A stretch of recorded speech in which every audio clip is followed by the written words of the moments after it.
Libro de Nehemías capítulo 4. Aunque el trabajo en que estaba empeñado el pueblo de Jerusalén era una obra física, las dificultades que se presentaron por la oposición de sus enemigos obligaron a Nehemías a apelar a la fortaleza espiritual que en su misericordia provee Dios a sus hijos para hacer la obra sin desmayar. Es muy instructivo observar la forma natural como Nehemías oraba. Versículos 4 al 5. Su dependencia de Dios se hace evidente en cada oración que eleva. Algunos motivos de reflexión que podemos considerar en este capítulo. Versículos 1 al 3. Cuando el pueblo de Dios rechaza la ayuda del mundo, el mundo se vuelve contra ellos. El mundo no tiene nada que ofrecer al pueblo de Dios. Dios es quien provee y confirma la obra de las manos de su pueblo. Hebreos 10, versículo 38 al 39. Hay ocasiones en que los ofrecimientos de ayuda o apoyo del mundo son muy tentadores. Confiemos en el Señor y aferrémonos a Él con todo nuestro ser. Pidámosle que nos mantenga firmes en nuestras convicciones y no nos dobleguemos a los ofrecimientos mentirosos que el mundo nos hará. Nunca olvidemos que el Señor de la obra es nuestro Dios, no el hombre. Versículo 3. El mundo trata de distraer la atención de los cristianos burlándose de ellos. Para enfrentar estas situaciones debemos tener claras nuestras convicciones y posición espiritual. Somos hijos de Dios. Como el apóstol Pablo debemos decir, si Dios por nosotros, ¿quién contra nosotros? Romanos 8:31. Versículos 4 al 5. El Hijo de Dios, ante el peligro del desaliento por la oposición del mundo, debe acudir a Dios en oración sin tardar. Para Nehemías la oración ocupaba el primer lugar.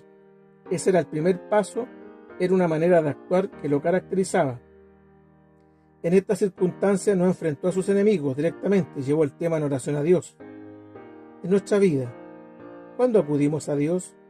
¿Cuántas veces tratamos de resolver nuestros problemas por nosotros mismos y terminamos acudiendo al Señor cuando ya no podemos más? Cuando vienen los tiempos de oposición y dificultad, la voluntad de Dios es que confiemos en Él. Es en la oración donde podemos expresar esa confianza. Versículo 6. Dios responde la oración en forma oportuna, nunca lo hace tarde. El pueblo tomó ánimo al ver la confianza de Nehemías en Jehová, porque Él da esfuerzo al cansado y multiplica las fuerzas al que no tiene ninguna. Isaías 40, versículo 29. El pueblo tuvo ánimo para obrar. Este fue un aspecto de la respuesta de Dios. Multiplicó las fuerzas de su pueblo. Probemos el método de Nehemías en nuestra vida. No tardemos en orar. Hagamos de la oración nuestro primer recurso y esperemos en Jehová. Salmo 37, versículo 5. Versículos 8 al 9. El pueblo de Dios debe actuar con inteligencia, precavidamente, para velar por la obra que Dios le ha encomendado. Vieron el peligro inminente, oraron y actuaron. Ya no es solo Nehemías, es el pueblo el que eleva sus oraciones a Dios. El ejemplo de Nehemías comienza a dar frutos en los judíos. No podemos actuar con la ingenuidad de pensar que el enemigo de Dios será benevolente con nuestro trabajo por el Señor. Siempre debemos estar alertas a los ataques de Satanás y sus huestes que pretenden destruir la obra del Señor. Dios nos ha reunido para defender su obra. Judas 1, versículo 3 y 4.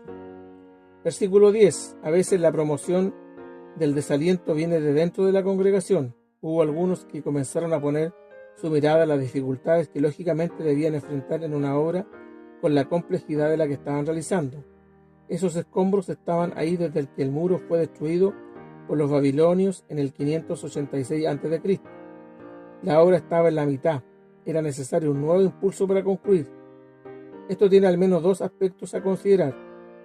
Para la congregación como comunidad, muchas obras quedan en nada porque a medio camino baja el desaliento de los creyentes y lo hecho se pierde. Oremos y confiemos que el Señor nos fortalecerá para hacer su obra. No desmayemos a medio camino, sino que perseveremos fijando nuestra vista en el Señor. En lo personal, esos escombros que se presentaban ante los ojos de los judíos son una buena ilustración de los pecados que estaban en nuestra vida antes de llegar al Evangelio y muchas veces se alzan como rumas de escombros casi imposibles de sacar del lugar que ocupan. Nuestra confianza y dependencia debe estar puesta solo en el Señor. Es Él quien promete, si confesamos nuestros pecados, Él es fiel y justo para que nos perdone nuestros pecados y los limpie de toda maldad. Primera de Juan, capítulo 1, versículo 9.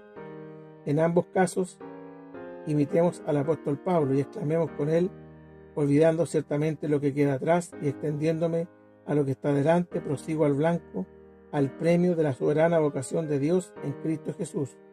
Filipenses 3, versículo 14.